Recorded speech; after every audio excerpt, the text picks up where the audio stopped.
Hi there mga beloved yung soulmates! Welcome to Renzo Tarot Channel. Dito naman po yung unique code para bigyan kayo isang soulful. Ang meaningful na tarot reading dito lang po sa inyo lagi nabagan at sinusubaybayan na Renzo Tarot Channel. Ang ating pong reading ay pagsasamahan ay isang general reading para sa ating mga pinakamahal na nasa sign ng Aquarius. Okay, Sun, Moon, Rising, and Venus sign Aquarius para sa inyo ito. Kapag bago po kayo sa ating channel, di po kayo nakasubscribe, please do subscribe po. At kapag napapanood nyo po ito sa ating TikTok account, huwag po kayo mahiyang mag-follow. Mag-direct message na rin po kayo kapag gusto nyo po mag-avail ng ating personal reading sa akin pong TikTok account, Renzo Taro 444. Kamusta po kayong lahat? I hope you're doing great. I hope you're healthy, you're safe, and of course, you're happy. Sa ating mga kababayan at sa mga soulmates na lagi nakaabang na nasa Middle East, doble ingat po kayo. You're always in my prayers. Okay? Tulong-tulong po tayo magdasal na sana po ay tumigil ng kaguluhan and everything will be back to normal. Sige, huwag na nating patagalin pa ito, Aquarius. Kunin ko ng isang pong baraha para sa iyong general reading. Spirit Universe, Spirit Guides, Angels, Ancestors, Holy Spirit, 10 cards please for Aquarius. Spirit Universe, Spirit Guides, Angels, Ancestors, maraming salamat po. Hindi po ako magsasawang pasalamat po sa inyo. Walang sawang tiwala walang sawang tiwala at suporta simula noon hanggang ngayon ay hindi nyo po kayo iniwan. Thank you so much po. Okay. So, Aquarius, this is for you, ha? Kamusta kayo mga Aquarius kong soulmates? Your spirit guides, angels, ancestors. Okay, your 10 cards are now complete. So, dito po sa ating mga video is you get what you want. Walang edit po to. So, from the start, so talagang, yan, hindi maiwasan talaga may konting mga, but that's part. Sige. Let's begin your general reading, Aquarius, with your first card, which is the Page of Cups. This is a very beautiful opening card for you, Aquarius, because this is a harvest season. Expect na sa mga darating na araw, mga darating na linggo at buwan ay makikita mo ng bunga ng lahat ng paghirap mo, Aquarius. I know napakaraming Aquarius ang parang nalilito nitong mga nakarang linggo, medyo naguguluhan, parang halo-halo yung mga emotions na yung nararamdaman. But I can see her with this Page of Cups. Everything will make sense for you. Magugulat ka, makikita mo na yung mga bunga ng paghihirap mo. Actually, you're at the edge of giving up. It seems that for you, parang hindi madali ang lahat, but nilaban mo, and congratulations, Aquarius, with this Page of Cups. Makikita mo na lahat, unti-unti ang improvement, ang growth nitong mga bagay na talagang nilaban at pinaghirapan mo. Okay? So, look at this one. Good news, positive results. So, Aquarius, kung may mga nilalakad kayo ng mga papers, visa approval, visa-related matters, promotion, good news, kung ano man yan. Maybe, basta any kind na nag-antay ka ng result. So, this is good news. So, look at this 9 of Cups. You will be so happy. You will be enjoying the result to the point that you are going to celebrate. So, Aquarius, expect mo na to, i-claim mo na to, itiwala mo na to sa universe, itaas mo na sa kanya. And as soon as time, hindi magtatagal, okay? But no pressure at all, huwag ka masyadong isipin ito, basta antayin mo na lang, magugulat ka na lang, darating na itong good news na ito para sa with this 9 of Cups. Okay? So, I know, na may naantay kayo talaga, but so, i-claim mo na to, Aquarius. So, 4 of Swords, Aquarius, parang overworked daw kayo. Parang doble kayo daw. May marami ba mga anak na pinapaaral? So, it's a joke only, ha? I mean no disrespect. What I mean is parang hindi daw kayo tumitigil sa kakatrabaho to the point na parang na what is this? Napapabayaan mo na ang iyong katawan. So, the universe is telling you, Aquarius, magpahinga din. Okay? So, maglaan isang araw, isang linggo, mag-leave or whatsoever just for you to recharge and you gain your energy. Gain your momentum kasi ito nakikita natin parang napapabayaan mo talaga yung katawan. Mahirap na parang kinukulang ka sa tulog, hindi ka na kumakain sa tamang oras, maybe sa'yo okay lang yun, normal, but kapag nasanay ka baka mamaya hindi maganda mag-epekto nito sa katawan mo, lalo na sa health mo. Not only your physical health, but of course ang dapat alagaan natin, Aquarius, ang ating mental health. So, relax din pag may time, magpapahinga din, matulog din ng maayos. So, everything is good, sabi nga ni Catriona, everything is good but in moderation. So, okay? So, meron tayo ditong 5 of Pentacles, Aquarius, matutong maghigpit ng sinturon sa ngayon. Kung po pwede ay, kung wala namang mga dapat na importanteng bagay na pagkagastusan, ay huwag na munang gumastos ng malaki. Kasi this is a winter, so it means na parang alam natin kapag malamig ang panahon, medyo matumal ang benta, matumal ang trabaho, everything ay parang mabagal gumalaw. So with this Five of Pentacles, this is stagnancy, malamig ang panahon, so medyo hindi maganda magiging flow ng finances.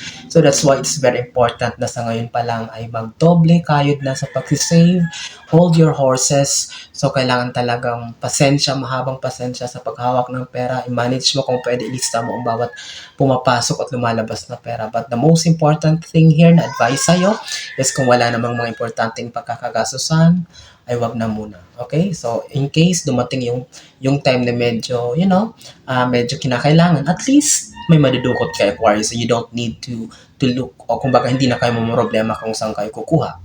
Tama ba? So, Aquarius, okay? Panglima mong baraha in general reading is the Ace of Wands. You are guaranteed of a new beginning for you.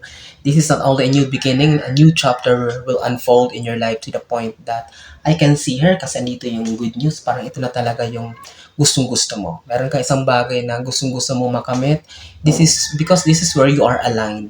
Ito yung kumbaga dito ka magaling, ito yung dream job mo. This is the dream place that you want. So I can see her magdarating na ito sa iyo in the soonest time. Maybe there are some Aquarius na talagang patiently na nag-aantay ng isang bagay na talagang ito talaga yung gustong-gusto nilang mangyari, pangarap nila simula noon hanggang ngayon ay hindi pa rin nila binibitawan even though hindi pa dumarating. So expect Aquarius in the soonest time that it will be knocking on your doors, you will be surprised. Darating ito hindi sa oras na ine-expect mo at sa paraan na ine-expect mo. So, okay? Universe has its own way of surprising us sa mga blessings. But the good thing here is you are guaranteed na darating talaga ito, Aquarius, for you. So, congratulations in advance with this Ace of Wands. You are guaranteed and you are assured that something new is about to open in your life. Okay? So, before we proceed to our second row, last 5 cards, ulitin ko kapag nagustuhan nyo po naka-resonate kayo sa ating reading, huwag po kayo mahiyang mag-comment, like, share, and of course, don't forget to subscribe our channel. At kapag sa TikTok nyo po ito napanood, huwag na rin po kayong mahiyang mag-comment, share, repost our video.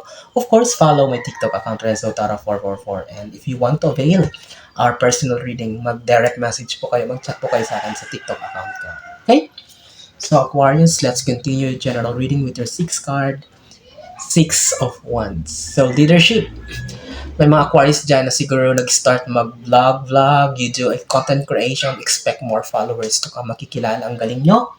So, harvest season, maraming, kumbaga magiging matunog din ang pangalan nyo sa community, sa family members, sa friendship. No, uy, si ganito, alam mo ba, nanalo siya, alam mo ba, na-promote siya, alam mo ba, sumikat siya, something like that. So, people will be admiring you, you will be inspiring a lot of people with this Six of Wands. So, something na may tagasunod ka or parang hahanga sa'yo, Aquarius. Ikaw ito, so ayan, may mga taong talagang may inspire mo or talagang they will be looking up at you because Aquarius, you are very kind of person na talagang very persistent, napakasipag at the same time, napakabuting tao also.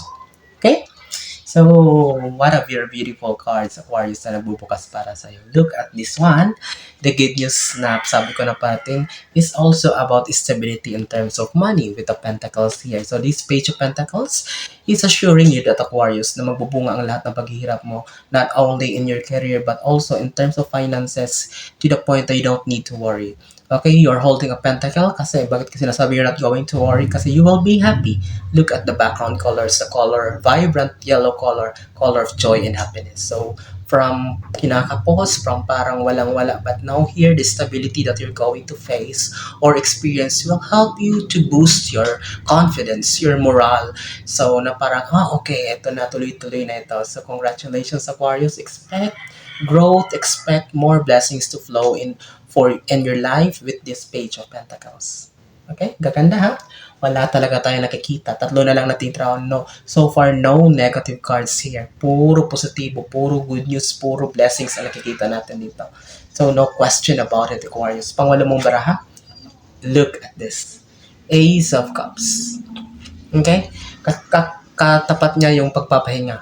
Okay? Anong silbi? Aquarius, ng maraming blessings, ng good news, ng career, ng success in life kapag masacrifice mo ang iyong health. But this Ace of Cups, again, the universe is assuring you, believe me, Aquarius, i-claim mo na to. Something big is about to open in your life. Something big is about to come with this Ace of Cups. Dalawa ng Ace andito ha? Ace of Wands and the Ace of Cups. not only new beginning will be opening for you, but this is the kind of new beginning that talaga sabi ko, this is where you are aligned. Dito mo may papakita ang galing mo, dito ka ma-discover, dito ka ma-awardan, dito ma-appreciate ang lahat ng efforts mo. So this new beginning will not only elevate your life to success, but this is the kind of life that you have been dreaming of. Abundant in finances, happy and contented ka, Aquarius. So ano pang hahanapin mo? Okay, congratulations in advance. This is a very beautiful reading. We have 2 cards left and wala tayong masabi, Aquarius. I-claim mo na to. So, kapag i-claim mo ito, naniwala ka, magugulat ka. You will be surprised in the upcoming days. All of this already knocking on your door. Look at, my God, the World card. So, ulit-ulit. New beginning, new chapter in life is going to unfold. Okay, talaga napakalinaw ng mga baraha. The card is telling you, Aquarius, that whether you like it or not, the universe is preparing something great, something extraordinary, something big. Napakalaki nito na to the point that you will be surprised. Sabi ko, Aquarius, malayo ito sa dating Aquarius na ikaw. Tingnan mo. Ace of Wands. Ace of Cups. And here is the World card. Okay? New life. New career. New love life. Whatsoever. Okay? From wala into an elevation state na kind of Aquarius. You're not going to worry anymore. You will be so happy. You will be contented. You don't need to worry. Stress-free. Worry no more. So, my God. 10th and last card, Aquarius. Tapusin natin itong napakagandang general reading mo with your 10th and last card. Hangman. Stagnancy is over. Tapos na itong moment mo na parang natenga ka, na parang ang bagal. Ang daming mga nangyari lately na parang na-overwhelm ka, sabay-sabay yung problema, sabay-sabay yung gastusin, to the point na parang hindi mo na alam ang gagawin mo. To the point na parang you're questioning kung talagang may improvement pa, gagalaw pa bang buhay mo. Ito yon, Hangman. But this is over. Why? Katapat niya is Ace of Wands. After the stagnancy, after sa pagkatenga na hindi gumagalaw ang buhay mo, expect a new Aquarius, which will be you are going to move forward. A new life will be opening for you. A new chapter of your life will unfold for you. This is the life that you've been dreaming of. This is the life that you've been wishing for. Okay? You deserve this. You have a very good heart. You are a very hardworking person, Aquarius. So, no question. No one, walang makaka-question ito sa'yo kapag ipinost na lahat ng universe itong blessings na parating sa'yo. I'm wishing you all the best in life, Aquarius. I hope and I pray na maraming nasa sign Aquarius sa mga kapatid nito ngayon. Ulitin ko, kapag nagustuhan nyo, mag-subscribe po kayo, mag-comment, like, and share. And of course, kapag napanood nyo sa TikTok, huwag kayong mahiyong mag-follow. Repost, share, comment, of course. Send a direct message kapag gusto nyo avail ng personal reading sa inyong lingkod. Maraming salamat, mga soulmates kong Aquarius. Hanggang sa susunod nating pagkikita, mag-ingat ka lagi and God bless us all.